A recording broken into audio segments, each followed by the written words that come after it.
नमस्कार दोस्तों, स्वागत है आप सभी का। मेरा नाम है मनीषा और इस वीडियो में डिस्कस करेंगे पीएफसी यानी पावर फाइनेंस कॉर्पोरेशन के फाइनेंशियल्स और टेक्निकल्स के बारे में। वीडियो में एंड तक बने रहिएगा क्योंकि सारी चीज़ों को बिल्कुल सरल भाषा में समझेंगे। शुरुआत करते हैं वीकली चार्ट से। वीकली चार्ट अगर देखते हैं तो प्रीवियस चार्ट को देखते हैं। यहाँ पे स्टॉक रेंज में ट्रेड कर रहा था इस तरह से। लिस्टिंग के बाद से स्टॉक रेंज में ट्रेड कर रहा था। उसके बाद हम देखें तो लंबे टाइम रेंज में ट्रेड करने के बाद स्टॉक में ब्रेकआउट देखने को मिला है और पिछले साल से हम देखें तो स्टॉक ने शार्प रैली दी है। उसके बाद थोड़ा करेक्शन हुआ है। डेली चार्ट में चलते हैं। डेली चार्ट में हम देखें तो स्टॉक जो है एक ट्रेंड लाइन का सपोर्ट ले रहा है यहाँ पे, और यहाँ पे भी सपोर्ट लेता हुआ दिख रहा है। स्टॉक का जो स्ट्रक्चर है वो अभी भी बुलिश है क्योंकि इस ट्रेंड लाइन के नीचे स्टॉक ने ब्रेकडाउन नहीं दिया है और हायर हाई स्टॉक बना रहा है। प्रीवियस कोई ब्रेक नहीं कर रहा है। अगर हम लेवल्स की बात करते हैं तो यहाँ पे जो जोन बना रहा है स्टॉक।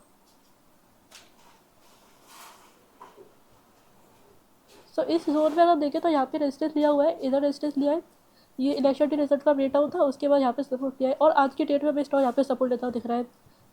आज के डेट में जो अभी स्टॉक में करेक्शन देखने को मिल रहा है, इसका रीज़न ये कि आज एफईटी की मीटिंग थी और जिसमें रेट कट्स किए। हालांकि rate cuts Indian stock market के लिए अच्छा है क्योंकि अगर रेट कट्स होंगे तो फॉरेन इन्वेस्टर्स जो है वो इंडियन स्टॉक में पैसा लगाना प्रेफर करेंगे। बट जो कि आज ही मीटिंग हुई है, अगर हम देखें तो बाकी स्टॉक्स में हमें उथल पुथल देखने को मिल रही है। जो निफ्टी 500 इंडेक्स है, निफ्टी एनर्जी इंडेक्स, सभी आज थोड़े गिरे हुए हैं। और उसके पहले हम देखें तो 6 अगस्त को स्टॉक में करेक्शन हुआ था और 6 अगस्त का अगर हम निफ्टी का चार्ट देखते हैं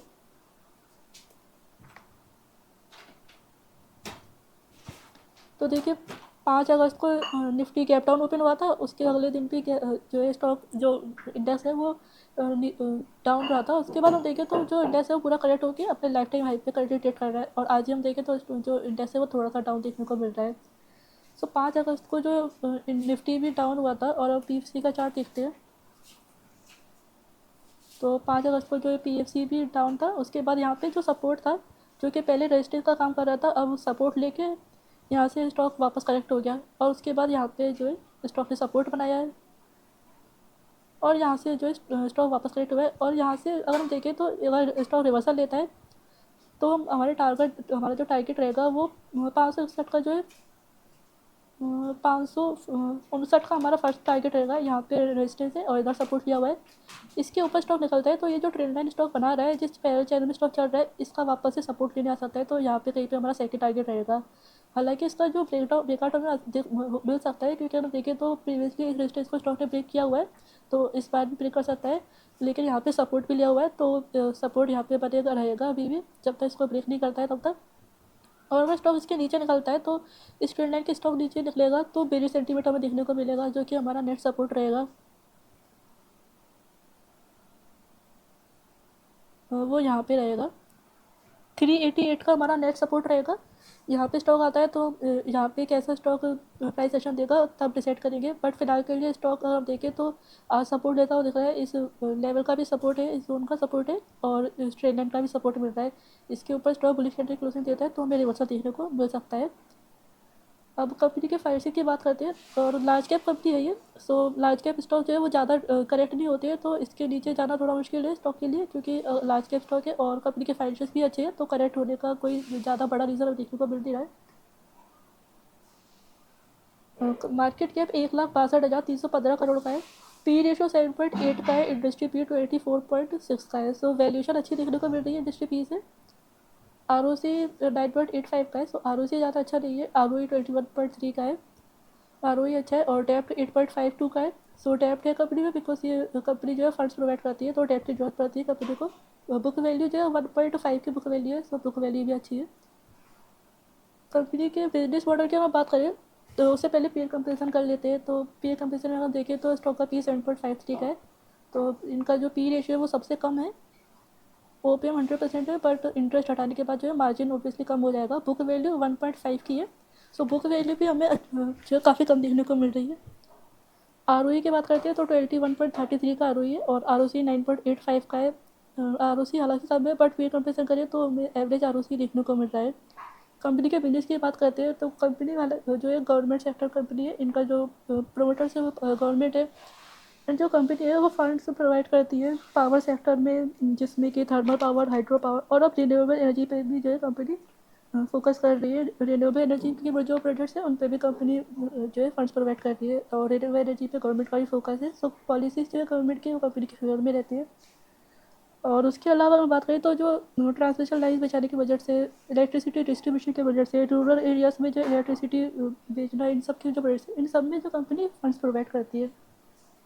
और अगर हम इसके कॉम्पिटिटर्स की बात करते हैं तो जो IRFC है, इनका बिजनेस मॉडल भी PSC के जैसे ही है, फंड्स जो है प्रोवाइड करना, बट इनका जो मेनली फोकस है वो पूरा रेलवे सेक्टर पे है, और जो कि PSC का फोकस है वो पावर सेक्टर पे है।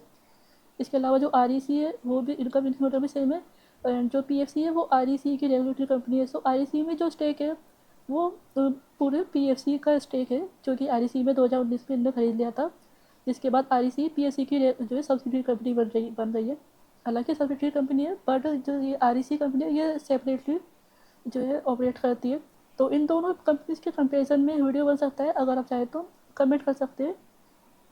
उसके अलावा हम इंडियन रिन्यूएबल एनर्जी यानी IREDA की बात करते हैं।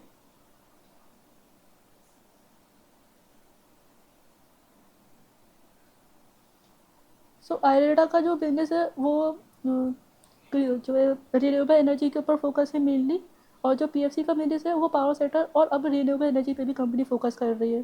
तो PFC के लिए बेनिफिट ये है कि ये दोनों सेक्टर पे जो है वर्क कर रही है, जबकि IREDA जो है वो ओनली रिन्यूएबल एनर्जी पे फोकस कर रही है। इसके अलावा IFCL की बात करते हैं तो इनका वैसे मार्केट कैप कम है, 18,151 करोड़ का है, और जो PFC का मार्केट कैप है वो काफ़ी ज़्यादा है, 1,56,000 करोड़ का है। तो कंपैरिजन थोड़ा फेंड होगा, बट स्टिल अगर हम इनके फाइनेंशियल्स की बात करते हैं तो ये कंपनी जो है वो 5 साल से लॉस बुक कर रही थी। 1,900 करोड़ और 1,700 करोड़ तक का कंपनी लॉस बुक किया है, और अभी 2 साल से जो है कंपनी थोड़ा प्रॉफिट में आई है, जो कि 241 और 243 करोड़ का 83 करोड़ का प्रॉफिट है। इसके अलावा क्वार्टर रिजल्ट देखते हैं तो इस क्वार्टर में भी कंपनी ने लॉस बुक कर दिया है 88 करोड़ का। तो कंपनी के फाइनेंशियल्स कुछ अच्छे देखने को नहीं मिल रहे हैं, इतने लॉस के बाद कंपनी थोड़े प्रॉफिट में आई है, बट इस क्वार्टर में फिर से लॉस हुआ है। तो आगे हम गारंटी नहीं ले सकते कि ये जो कंपनी है ये प्रॉफिट बुक करेगी या लॉस बुक कर सकती है। तो इसके फाइनेंशियल कुछ ज़्यादा अच्छे नहीं है, हालांकि बिजनेस जो है वो बिल्कुल PSC जैसा है। इनका भी फोकस जो है पावर सेक्टर में फंड्स प्रोवाइड करने का है। इसके अलावा इस TFC की बात करते हैं तो इनका जो मार्केट कैप है वो काफ़ी कम है, 1524 करोड़। इस और गुजरात स्टेट फाइनेंशियल इनका 191 करोड़। तो इन दोनों के साथ कंपेरिजन नहीं करते क्योंकि इनका मार्केट कैप भी काफ़ी ज़्यादा छोटा है। रिजल्ट्स की बात करते हैं तो जो क्वार्टरली रिजल्ट्स हम देखें तो रेवेन्यू हाईएस्ट है 24,717 करोड़ के। ऑपरेटिंग प्रॉफिट जो है वो पिछले क्वार्टर में 9,577 करोड़ था, जो कि अभी 8,886 करोड़ है। मार्जिन 4% से घटा हुआ है, इसलिए हमको ऑपरेटिव जो फाइनेंसिंग प्रॉफिट है वो कम देखने को मिल रहा है। नेट प्रॉफिट जो है वो भी थोड़ा घटा हुआ है, 7,556 करोड़ से 7,182 करोड़ देखने को मिल रहा है। तो जो कि मार्जिन है वो 36% है। पिछले क्वार्टर में काफ़ी ज़्यादा हो गया था, इस क्वार्टर में वापस से घट के अगर हम देखें तो 30 के आसपास ही रहता है। प्रीवियसली मार्जिन जो है, जो NP है वो 5.25 का ग्रॉस NP और 1.80 का नेट NPA था। काफ़ी ज़्यादा प्रोविजन पड़े हुए थे, बट इस क्वार्टर में हम देखें तो जो ग्रॉस NPA है वो 3 के नीचे आ गया है, और जो नेट NPA है वो 1 के नीचे आ चुका है। ईयरली बेसिस पे देखते हैं तो देखिए 2024 में जो है 91,508 करोड़ का रेवेन्यू है, जो कि हाईएस्ट रहा है। और TTM में अगर हम देखें तो 94,821 करोड़ की रेवेन्यू है। फाइनेंसिंग मार्जिन भी हाईएस्ट चल रहा है, 33,573 करोड़ का 2024 में जो है फाइनेंसिंग मार्जिन रहा है। एंड जो फाइनेंसिंग प्रॉफिट रहा है और फाइनेंसिंग मार्जिन की बात करते हैं तो 37% का चल रहा है फिलहाल, जो कि हाईएस्ट है पिछले सालों में। जो नेट प्रॉफिट है वो भी हाईएस्ट रहा है इस साल, 26,461 करोड़ का। और TTM में जो नेट प्रॉफिट देखने को मिल रहा है वो 27,661 करोड़ के देखने को मिल रहा है। EPS की बात करते हैं तो EPS भी हाईएस्ट चल रहा है फिलहाल, 62.82 का। एंड डिविडेंड पे आउट जो कंपनी का वो 20% से ऊपर रहता है कुछ सालों की अगर हम बात करें तो।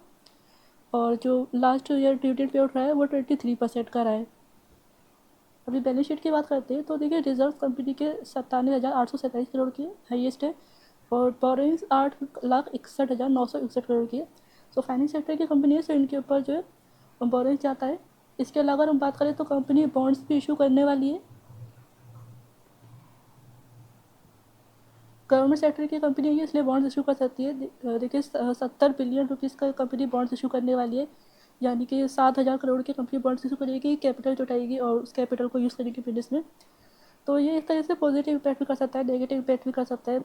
अगर हम कंपनी के फाइनेंस की बात करें तो कंपनी पहले से काफ़ी अच्छा परफॉर्म कर रही है, तो हो सकता है कंपनी इस पैसे को भी अच्छे से यूटिलाइज़ करे। इसकी जगह कोई और कंपनी होती है जिसके फाइनेंशियल पहले से ख़राब होते और अगर वो और ज़्यादा फंड्स जुटाने की कोशिश करती तो हो सकता है कि वो उस पैसे को ही डुबा देती। बट इस कंपनी के फाइनेंशियल पैसे अच्छे हैं, तो इन पैसों से कंपनी और अच्छे फाइनेंशियल अपने इम्प्रूव कर सकती है।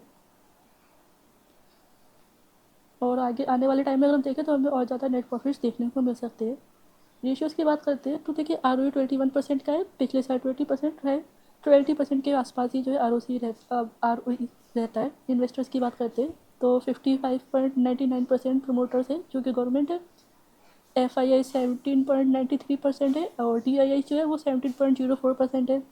पब्लिक होल्डिंग देखें तो 9.04% है। और उससे पहले हम अगर देखें तो पब्लिक होल्डिंग में कोई और जो और कोई नहीं है, सिर्फ पब्लिक है। 12.47% थी जो कि अभी करंटली 9.04% है। तो पब्लिक होल्डिंग अगर देखें तो थोड़ी घटी हुई है पहले से देखें तो। 9% पब्लिक होल्डिंग काफ़ी कम है पब्लिक होल्डिंग। सो शेयर होल्डिंग पैटर्न पे मुझे कंपनी का अच्छा देखने को मिल रहा है। लॉन्ग टर्म के लिए कंपनी काफ़ी अच्छी रहेगी फाइनेंशियल्स को देखते हुए।